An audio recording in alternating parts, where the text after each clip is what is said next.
Asibuyele emuva phansi ngokuhlukumeza insango babebhema kahle omkhulu maybe kanye ngonyaka ugqoka ibheshu nembadada ngidi isiko lami phela amasule bedume ngokuhloniphana nokuphana sahlephulelana inyoni noma kuyijiyane. Udaba lowesilisa kosolwa ngokudlwengula umshana wakhe libuya sengazi ukuthi-ke luya ngokuya luyashuba. Kunalokho sekuya ngokuya-ke kuba nzima kakhulu kunalokho abantu abebekade-ke bekucabanga. Lolu daba abaningi balithatha njengodaba olungazi ukuthi-ke lula futhi lungaxazululeka noma ngabe yinini, kodwa sekubonakala sengazi ukuthi sekuney'nhlaka ey'ningi esezivelayo. Muva nje kuvela umfowabo kaGugu echaza ngokuthi kwenzakalani ngosuku noma echaza ngokuthi kwenzakalani mayelana-ke necala lokudlwengula kamshana-ke wakhe. Umfowabo kaGugu ucelile ukuthi-ke labo bangasibo bomndeni abaqhele ikakhulukazi abomakhelwane abayitshela ukuthi-ke bayazi ngaleli cala bangasilutho. Khona manjalo futhi kuphinde kwavela kwayena umshana wakhe futhi osolwa-ke ngokuthi-ke uyena owadlwengulayo. Kuleli qoqo-ke namhlanje siphathele umalume ophawula-ke ngesehlo esehleka-ke noma esenziwa uGugu. Siphinde futhi sikuphathele-ke nomshana wakhe naye futhi okuchazayo ukuthi-ke kwenzakalani. Umalume uthi uGugu wazi kahle kamhlophe ukuthi kudaba lolu lwabanjwa kanjani-ke khona eNdlunkulu phela lapho bebehleli khona. Phela endlini kwagogo kuyaye kuthiwe kuseNdlunkulu la kuthethwa khona amacala wonke omndeni. Umalume-ke noma kumfowabo kaGugu uthi-ke lolu daba-ke lolu kwakudaba-ke lomndeni olwahlalelwa-ke phansi umndeni lwaxazululwa. Uthi-ke emva kwalokho uGugu wabeke seba-ke nezinto azenza kudade wabo lona uyena kosala-ke umshana okwaphoqa ukuthi kudade wabo-ke gcina ethatha isinqumo sokuthi kungcono amvalele uGugu kunokuthi-ke agcinwe-ke ngaphandle njengoba kwasolakala sengazi ukuthi uGugu wabona sengazi ukuthi kubi ukuthi ahlale ngaphandle. Umalume lo ongumfowabo kaGugu okusho ukuthi-ke bona bobabili bangumalume kulo mshana kokhulunywa-ke ngaye.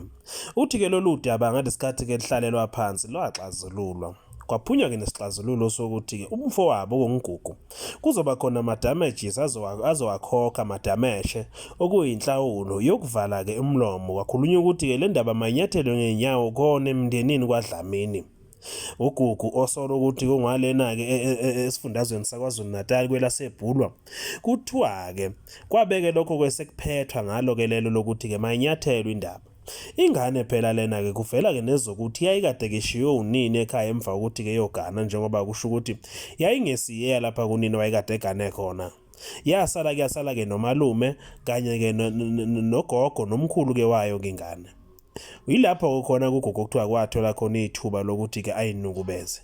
Nakuba-ke iqiniso lingakaphumi-ke kulokhu ngokusho kwamfowabo.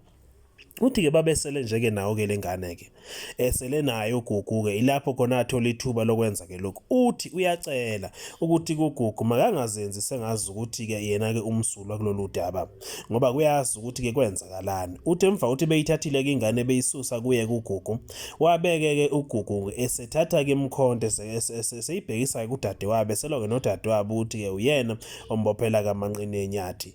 Akwaziwa-ke nokho ukuthi-ke bayisusa-ke ingane bayisaphi udade wabo wayeselwa naye kuphi ngoba lo malume uveza ukuthi udade wabo bengahlali lapha ubeganile. Okusho ukuthi-ke uGugu wasuka-ke kubo wahamba kwayohlasela kudade wabo lapha egane khona.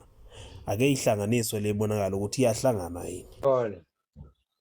Mina ngiwumfowabo uGugu lo owaboshelwa umntwana. So-ke ngiyamangala kodwa ngoba manje ngithola sekunabantu abaningi kakhulu esebeyikhulumile le ndaba thina mndeni wakhe singakazi siyikhulume. Thina njenganomndeni le nto besisathulile sisafuna ukuzwa ukuthi kwenzekani, abantu bakhuluma bathini, kodwa okubalulekile thina esikwaziyo ukuthi uGugu ngeke simphoqe kule nto yenzile noma akayenzanga yini, kodwa okubalulekile siyamdinga ukuthi abuye. Kodwa okubaluleke kakhulu uGugu siyazi thina la ekhaya ukuthi le nto le uyenzile ngoba uGugu la ekhaya yahlalelwa phansi le nto kwakhulunyiswana naye uGugu.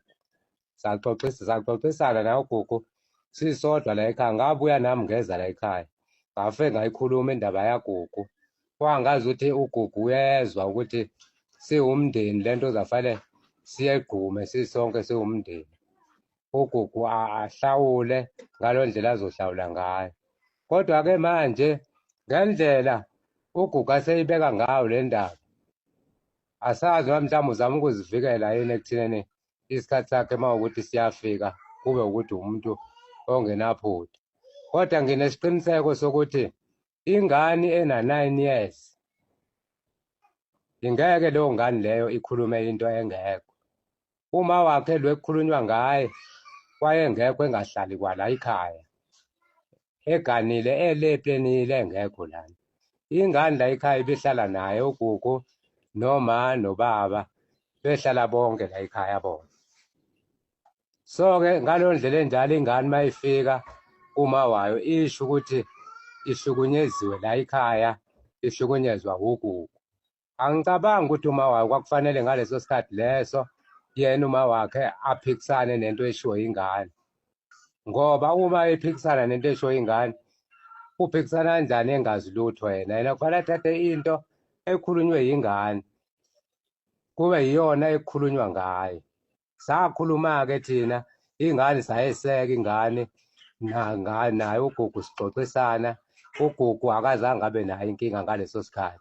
Ekugcineni ingane masihanjisiwe la ekhaya ingasekho la ekhaya, uGugu usethatha imikhonto, uselwa manje nonina wengane uGugu. Meselwile nonina wengane yilona la ngambopha ngalo lelo. Sasingasekho-ke thina-ke ngaleso sikhathi, asizange sikubone lokho. Kodwa sinesiqiniseko sokuthi uGugu akangaligezi igama lakhe, aligeze ngomunye umuntu, ngoba manje umuntu osemubi la unina wengane. Noma ubani ozele ingane yakhe ngeke angayivikeli ekugcwelezweni umuntu wasekhaya, noma ngani wasekhaya umuntu kumele ingane ivikelwe, inamalungelo ingane. Ingane ebandakanyeka kulolu daba lukamalume wayo isitheke nayo yathola ukuphawula. Le ngane ibuka ke sikhulile-ke nokho ukuthi-ke njengamanje singakwazi ukuzimela-ke enkantolo ikhulume ngokwenzeka konke ngalolu yasuku noma ngalezi yansuku. Isingakhona ukuma ngaphambi kwedog ichaza ukuthi kwenzakalani, kwakwenze njani, kwenzeka kanjani futhi. Le ngane-ke ithi kumalume wayo akangafiki ngesithupha. Ithi kuyamkhuza makangakwenzi lokho ngoba-ke sekuyoze kulimale-ke nabantu abangenacala. Akwaziwayo ukuthi ngibona baphi abantu-ke le ngane ethi-ke abanacala okufanele-ke bavikelwe. Le ngane ithi kumalume wakwenza-ke izikhawu lokhu-ke ikwazi-ke ukumlala.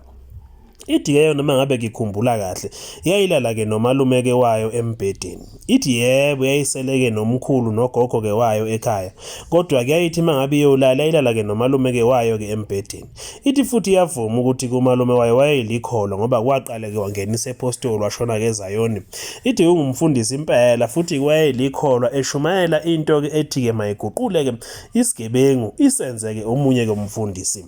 Ithi-ke wena uma ngabe kungazi vele ungaphika ulale-ke ngomhlanu ukuthi kumalume kungenzeka ukuthi-ke wayenza lento. Ithi-ke kodwa wayenza umalume-ke lento, iyenza-ke kuyo izikhawu eziningana nje. Ithi-ke yazama kaningi ukuthi-ke ikwazi ukuthi-ke idlulise lolu daba, ikwazi kwaphoqa ukuthi ikwazi iyotshela kumama wayo. Iyacela ukuthi kumalume-ke icala aluvume angaliphiki ngoba-ke usezenza-ke umsula ekubeni-ke azi kahle ukuthi-ke wenzani-ke kuyo.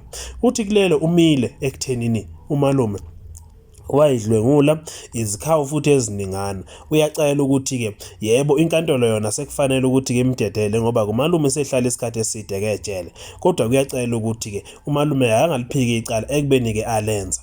Akwaziwa-ke noma-ke kungenzeka yini le ngane ukuthi ifikela kumama wayo njengoba kabaningi sebethekele umama kufanele aboshwe uma kuyikuthi kumalume akanacala.